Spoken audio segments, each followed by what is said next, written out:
Welcome to JB's Go Get a Pie Show Story Time. How are we? All well? Well, welcome to another story time. And this story is about our adventures to the Outback.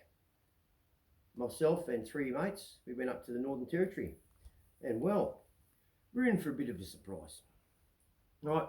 We've ridden motorbikes all around Victoria and New South Wales, and I'm sure we've all and yourselves have come across certain signs of beware of kangaroos, cows crossing the road, things like that.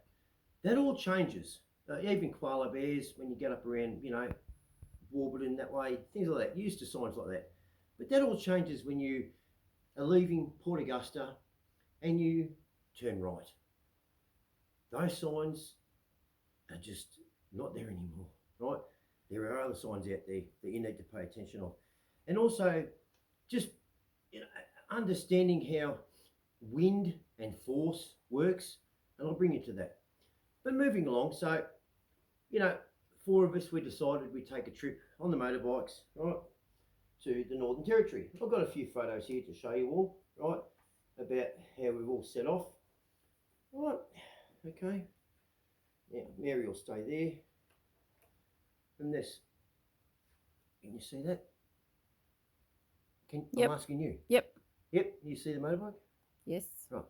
When you see it, then you got to tell me, okay? Okay. Right. So that's one photo down. Right, so anyway, so we've turned right out of Port Augusta and we've hit the big sign, welcome to the Outback. Well, were our eyes about to be open. Back when we did it, it was in 1995.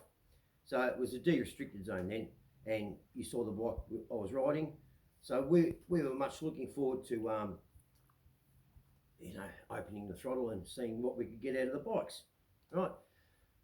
So when you turn that way, pretty much the first port of call at your stop is going to be Pimba, right? And we got there rather late, right? So we've stayed the night there. Well, in the morning, our first welcoming to nature was Greg, one of us, our mates. He woke up in the morning. I've got woken up, and I'm watching him with a coffee, had a cigarette, and I'm watching him looking at the emus. Emus. Emus, yeah, emus, right? And little chicks, right? Now, me being David Attenborough, I do know that the father brings up the chicks. Mother, off. Father stays, protects, and when I mean protects to death, right? And then the other guys wake up, and then there's a service station operator there, and he comes up to me, and I'm watching Greg. He's just walking a bit closer to this emu, right? And the service station operator goes, "You might want to tell your mate to be careful because they're pretty protective, right?" Right? And as I'm about to yell out, it was too late. All hell broke loose. Greg got a bit too close, right? The emu, the father, right? He let Greg know pretty quickly he wasn't happy. Greg ended up with a slash to the back of the leg as he's shit himself and ran, and it's got him from here, right? Mind you, we're riding bikes all the way down here. and we were leaving that morning, right? So Greg had a bit of an uncomfortable ride with that. But anyway, we got through that. And anyway, so, right, moving along, that's one encounter, right? As we go up, there's another service station in between Pimba. I forget the name of it. I think it's not Glendale. Anyway. So we stopped at another service station, right?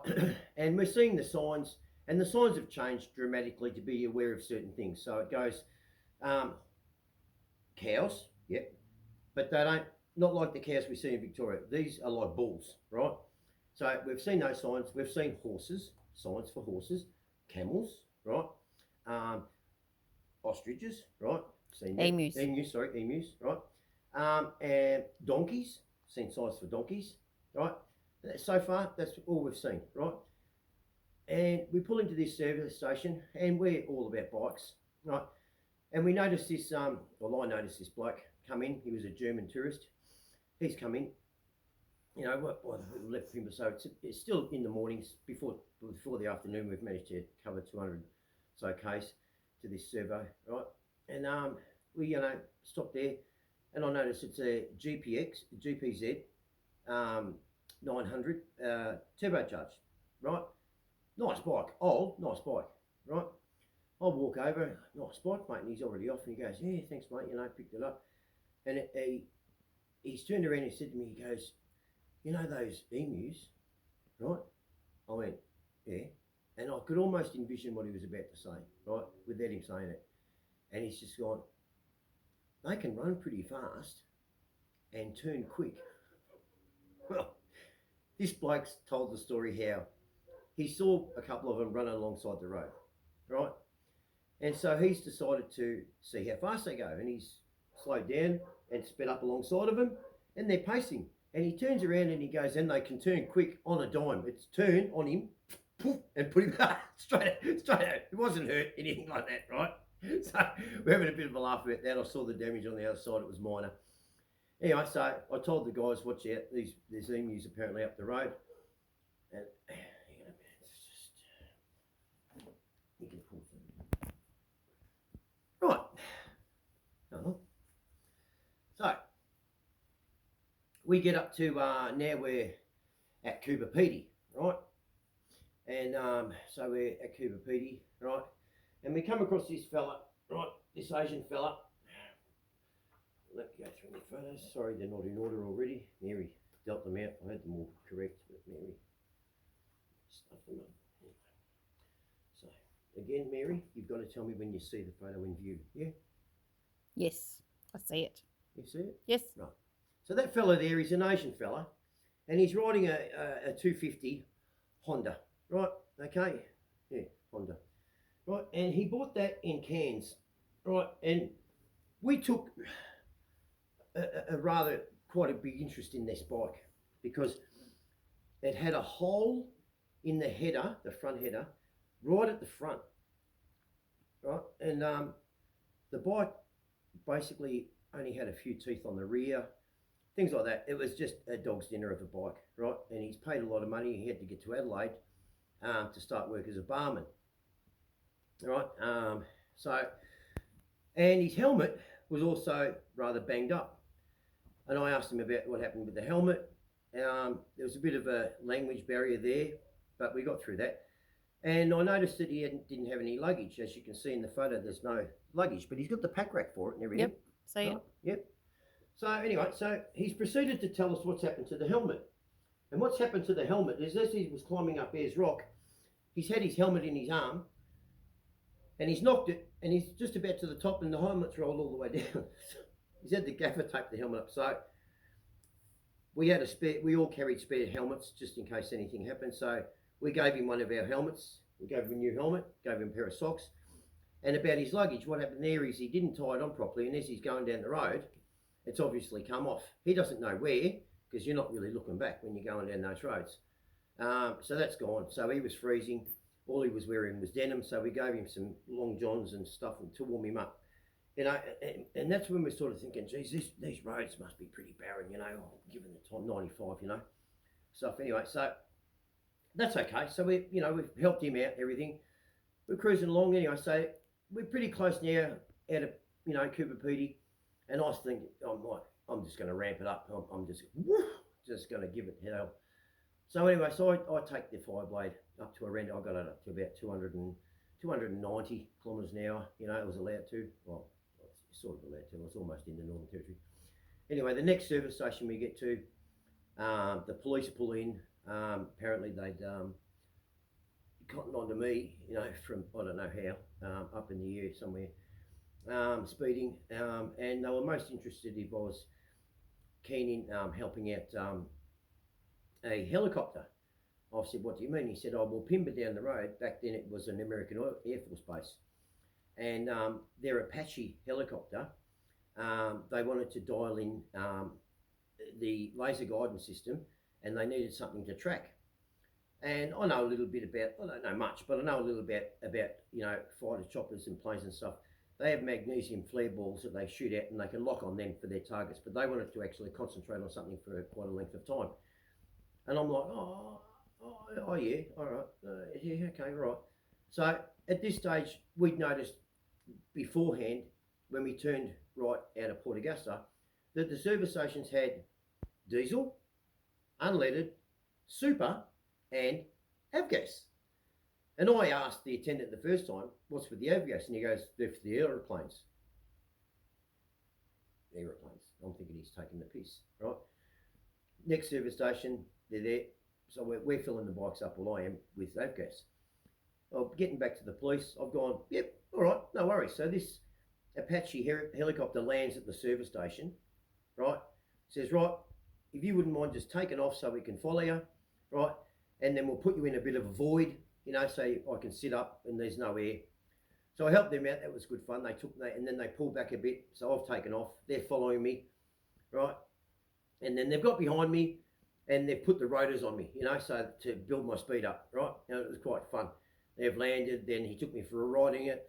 I asked him if he could take me for a ride in the helicopter. And he said, yeah, no worries. He said, but I'm going to have to handcuff you. And I'm thinking it's just a joke. No, he wasn't joking. He had to actually handcuff me because those helicopters are armed all the time. So I'm in this Apache, right, handcuffed, and the laser guidance system helmet he's put on my head. And wherever you can see that, wherever your eye looks, there's a target, right? Even if you look back, the machine gun at the bottom will hit whatever you're looking at. It was really good pilot. And then he showed me a couple of tricks he can do. They were good. And yeah, so anyway, that was fun.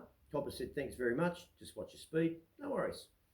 So moving along, we get to, so we're at Ayers Rock, right? So we're at Ayers Rock, right?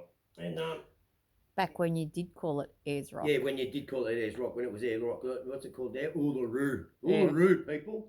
Don't forget, be politically correct. Now this photo, I'll give it a bit of a clean, because there's a speck. When I took this photo, right, and we actually caught it, but we actually, the camera caught this, but we actually saw it, right? That my mate took the photo. I actually saw something. So we went to the distance, and I'll explain what it is. But so Mary's going to have to zoom in, not zoom in, but if you see, here, I'll put my finger there. Yeah, where is it? Right there. See the little speck? Hang on, let me zoom. See the little speck? See the little black mark in the air? Oh, yep. Right there? Got it? Yep. Right, see that? Right. So I saw it. We didn't have to wait for the photo to come out, right? Because we're in the Outback, right? So we're just there. We're just at the base of the Ayers Rock, looking at the Olgas, right? And we saw that. And Greg was taking a picture. He thought he was taking a picture of the Olgas, but that's not the Olgas by any means, right? So anyway, we went over there, right? And what it was, believe it or not, it looks like nothing, right? What it was, we went over there, and it was a parachutist that had actually jumped out of a plane, and his main parachute didn't open. We've gotten over there, and that was his emergency chute. All right, it doesn't look like it was inflated because of the photo, but it did balloon. It caught him. He did sustain some injuries, 2 broken legs and everything. So we've come across that. Everyone's panicking. So that's something we came across, right?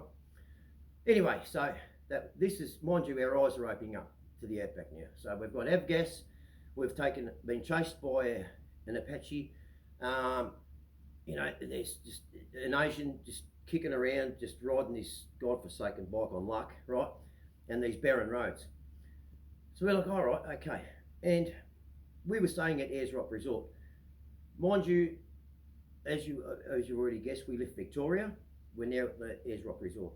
Well, let me tell you, if you're travelling to the Outback, right, that area is very sparse of any fibre regarding apples, oranges, bananas, things like that. So they are there. You need to ask for them. Make sure you do take them, right? I made the mistake that I didn't take that. I just ate mixed grill for breakfast, mixed grill. Sorry. Mixed grill for breakfast, mixed grill for lunch, mixed grill for dinner, right? And we'd ridden from Victoria. We're now at Ayers Rock. It wasn't until when we got to Ayers Rock Resort, my one of my mates came up and said, "Are you all right?" You know, because I was a bit like this. I hadn't gone to the toilet, people. I haven't done number twos. Sorry. I hadn't done number twos, right, since we left Victoria. Right,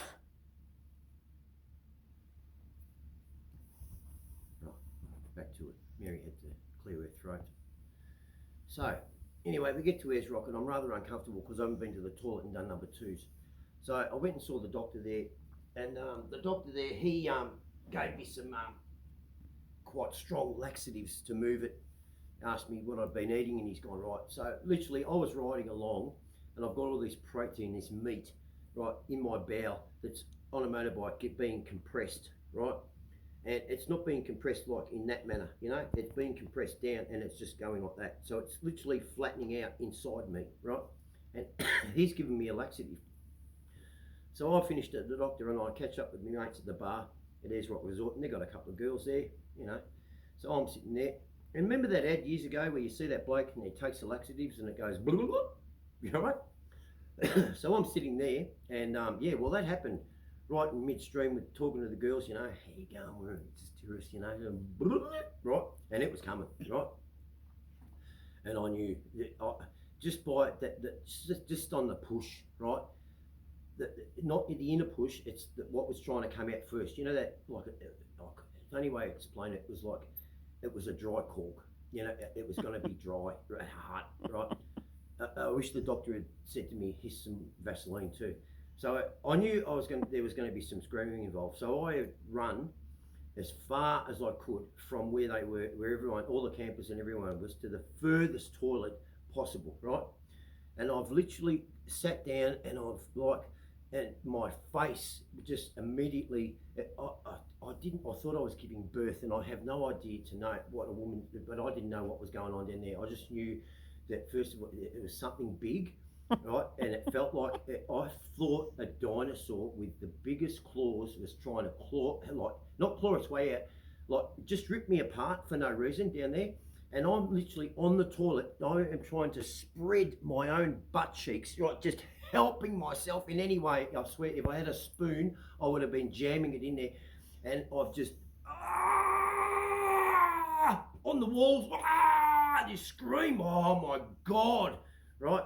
And that was coming out, fucking hyperventilating. The sweats hit me, everything. Anyway, I walked back in to where we were at the bar, and I walked in, and that scream must have echoed across the whole of Australia, because everyone just looked at me as I've come in, and my mates have gone, "Better? Yeah? Get it out? We heard it," right? Well, from that, I developed a hemorrhoid, a rather nasty one. Back to the doctor, and the next day for some strong numbing cream, and I've never had a hemorrhoid in my life, and this one really hurt, and we're riding bikes again. So we had to go to the doctor. So I've tried to put it on as best you can, you know what I mean? Like, you know, it's not like you can see it, you know. So I put it on, and I mustn't have put it on right anyway.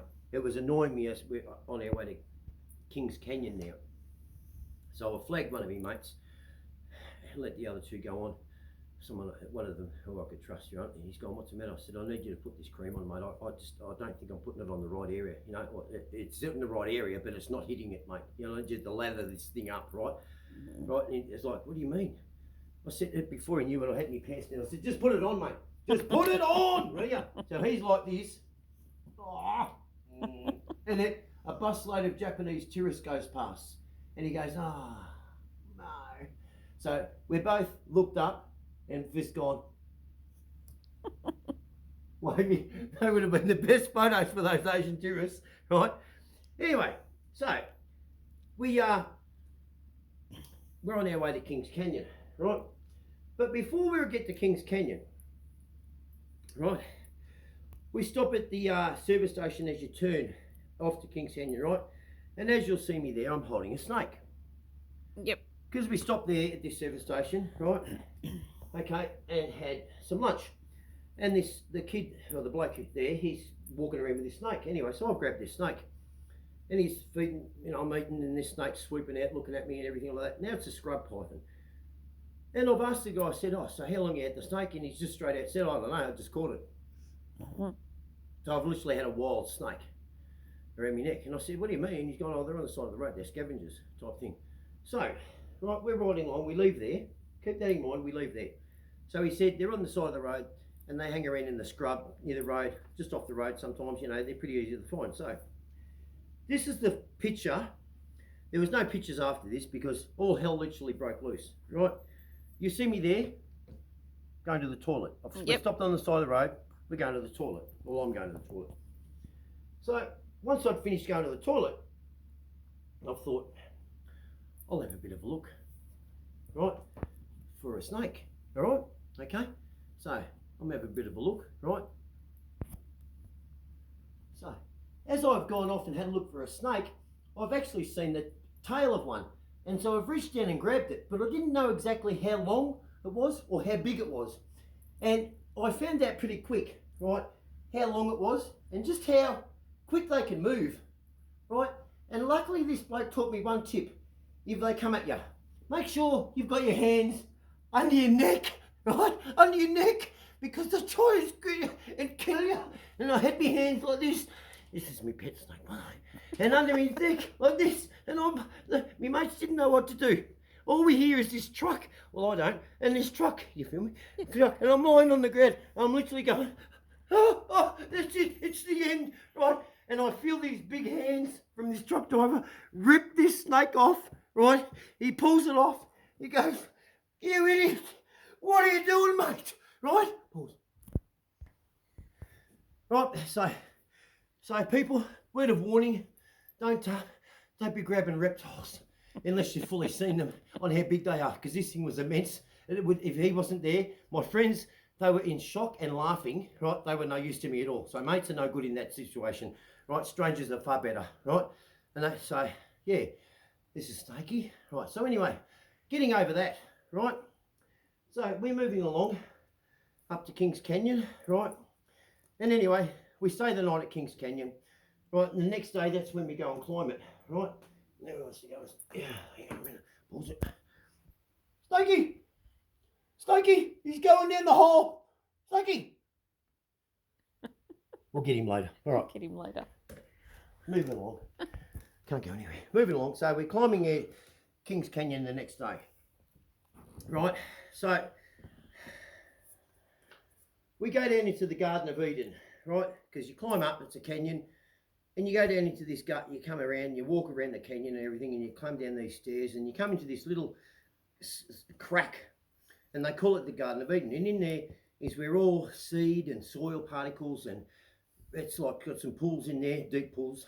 Thank God I found that out later. Down there, and it's literally like the Garden of Eden, right? And then you climb up out of there, right? And you can look down on it. It's a fair height, anyway. So, and because of wind and everything like that, I mentioned at the start about wind, you've got to know how the wind travels, right? So, me being, as I said in the last video, in regards to, you know, an apple, right, being a dickhead, right, here I am, and you'll see me there, standing on the edge of the cliff. Oh, Jesus. Do they? Yep. Right. So, I've gauged the wind. So I'm looking over the pond in which we've just come from, all the way down there, and I'm like this, you know, ooh, it's holding me, because there's nothing, it's just blasting in, ooh, and I'm teetering, I'm literally, at one stage, I'm like this, my mates are going, what are you doing, you're an idiot. It's just all right, the wind. Well, you know, when the wind wants to stop, it stops, and I've gone, luckily, and you see there in that photo, see there, I have no walking tracksuit gear on. Luckily, I'm wearing my motorcycle gear, my full leathers, right? See that? Yep. Right, Alpine Star boots and everything. Right. In there, right? Wind goes away. Me. Well, the tourists down the bottom, they had one hell of a shock. A splash straight into this pond. And I've splashed it, I just walked out. They're like, I just walked out. It was, yeah, so I got a fright, they got a fright. Frogs went everywhere that were in the pond. What was in the pond came out, and then I came out and everything else went back in, right? So don't go too close to the edge around Kings Canyon. There are no fencing. There is only sirens to alert for safety. Believe me, if you don't fall where I fell, anywhere else, you there's no you're gone, right? That's big drops. So moving along from there, right? So we've covered snakes. We've covered strange Chinamen on motorbikes with not anything, parachutist broken his legs. We haven't even got to Alice Springs yet, right? So, right, and I'll make this a two-part because it's going to go for a long story, right? So we'll end it there. So next Thursday, this Thursday, no, what are we? Thursday now. Yep, so Monday. What are we now? So this is Thursday. All right, so next Monday, I'll complete this story. Right, so as I do say, like and subscribe and go get a pie. Now, right, Mary's still leaving. One thing I've always kept, I took a photo of this, and this is for people who might be struggling in some means, right? And this photo, I think, is a testament to if you really put yourself, you can get good out of something. It doesn't matter where you are, your environment, and that. This photo I took, this was at Kings Canyon, right? And well, it says it all really, and that there's no, but I will explain. There's no grass here, there's no dirt, there's no nothing, right? Bar this, and it's growing quite well on a rock.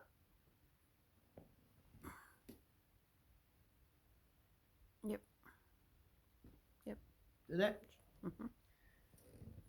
If you put your mind, it's not you don't have to put your mind to it. You just could be aware that in any situation you might be in life, or what mind frame you're in, things like that, you can always make good of a situation, even if it's terrible, bad. You might have to weather it, wait for the rains, as that seed did. Had to sit there for many years probably before it broke and started taking root, and then realised that it can't move. It's a tree. So it's making the best of its surroundings, there, and it's surviving. You can see it's surviving quite well, right? And to explain this, right, to you, that you can do this, that's a photo of me. Yep. Now I was a bit younger there, mm-hmm. right? But still, you see the size of me there, right? I went on to do bodybuilding. Might have been mentioned. You might have seen the trophy, that I parade sometimes, because I'm proud of it. Mm-hmm. I won first place, IFBB. Right. Just so I'm not a bullshitter to you all. That's me there, winning. Yep. Right. Yep. That's me doing my pose. Mm-hmm. That's me holding the trophy. Yep. Right. That's me there. Yep. Right. Okay. Yep. In the lineup, that's me there. Right there. Yep. Now, I know I didn't go into the gym to do bodybuilding. I went to the gym to control the beast within inside, to tire that. I'm not a poser. No one knew how actual big I was, and I didn't go there for that size. It was more to exhaust this inside. And it just turned out that I developed that. My motivation to go to the gym was to lift more weight. And as it turns out, that's life. The more we live, the heavier life gets. It doesn't matter where you are, doesn't matter whether you've got money or no money, right? Doesn't matter, right? But that photo there, that says it all. Make what you can of what you've got, because whatever you've got, you can still get some good out of it, and you can grow. And people like myself and people, just anybody, they look at that and that's a sign of strength. You have to find it yourself. That tree did. Had to find it yourself. So when I say to people, you've got to recognise David. As I say, it's David. It's suicide. I call suicide David. Right? There's a number of other things. It's just not that easy. That is easy to do. You've got to recognise that. But you do need to make some changes as well. So if you're, taking drugs or alcohol or anything like that, I won't say to go cold turkey. If you can, great. In some cases you can't. All right? So wean yourself off. I did take drugs, and some people will relate to this and understand what I'm trying to say. when you're on the drugs, I took drugs and I was on it to numb, just to be numb, right? It didn't disillusion me, okay? It didn't. It was just to be numb, right? It didn't. I wasn't out running around. I was at home, in the garage, things like that. I won't say they didn't, make my thoughts run a bit, right? I'd be silly to say that, but when you're trying to talk to somebody and they know you're on drugs, or people know you're on drugs, or you're on alcohol and stuff like that, you find it less to talk because you already know they know you're doing it, so they think you're just bullshitting, or they're not going to take you seriously, right? And that's an unfortunate thing, right? Then most of those people will be your close friends, family, or loved ones. So you need to, before you come out, you need to understand that. So first time you do it, you might get rather angry. No one's listening to you, and because you're not a fool, you're still doing things, you're still productive, but you're taking drugs. They're aware of it, or you're drinking, right? You've got to factor that in there, that they're not going to take you. They're not going to listen to you because they might take you as you're playing the blame game, right? And I don't like to play the blame game, but if someone is at fault that's put me in a position in my life, then I will say what's happened. But when you're taking alcohol or drugs and people know it, when you do that, no one takes it like that. They take it like you're playing the blame game. They forget their own faults that they've done to you. And you have to wear that for a bit, right? And then you've got to realise it. When you realise it, then that gives you the strength to now go, right, I voiced it then while I was taking alcohol or drugs. Shut up. Get yourself off them or wean them off. Then approach the person or persons again when they know you're sober with the same accusation, with what they did. But don't be standing there going, stand there, this is what you did, this is how I felt. Now can we work towards a resolution or getting on with it? Just okay? You've got to show your pain, and it's hard. People don't want to show that when they're taking alcohol or drugs because you look like a fool. People think less of you, and that's something that we all have to accomplish on our own. We'll all make the mistake, and it's a good mistake to make. You'll be on your drugs or on your alcohol, and you'll go out, and then you'll see, and you go, but it's not. I'm not. It's not that. It's really happened. Yeah. And you got to wear that. Take the time, get over it. Take it as a strength builder, and then come back. But don't forget about it. Come back and let them know, and let them see that you've changed a bit, so then they can see you've changed. And then the steps will start. But in between then, also recognise David, all right, and your depression, okay? So I know this is helping people, all right? And I've got a quick joke, very quick joke, in regards to my last one where I said I was stung by bees. A friend of mine told me this quick joke. I won't do the actions. I may do the actions, I don't know. Anyway, the joke goes like this. Yeah, this woman I know, she was down the beach once, and a bee flew up in her vagina, right? So she went to the doctor, and the doctor's gone, oh yeah, right, I can remedy that. And he's turned around, yep, over here. She's got her legs up in the stalls, and he turns around, he pulls her around, he's got a dollop of honey on his penis. And he said, now, what the plan is I'll put my penis in there, and that'll coax the bee to come towards my penis, and then we'll get him when he gets on, okay, because it's sticky. So he props it in, right, and he's, bit deeper, bit this, bit harder. She's going, how's it going, Doc? It's not on yet. No, it's not on. And he goes, bit deeper, gets a bit faster, bit deeper, bit harder. He's going, how's it going, Doc? Right, and he's gone, change of situations. What we're going to do is we're going to drown the bastard. So, like and subscribe, go get a pie, take care, and Monday night I'll conclude this Northern Territory story. All right? See ya.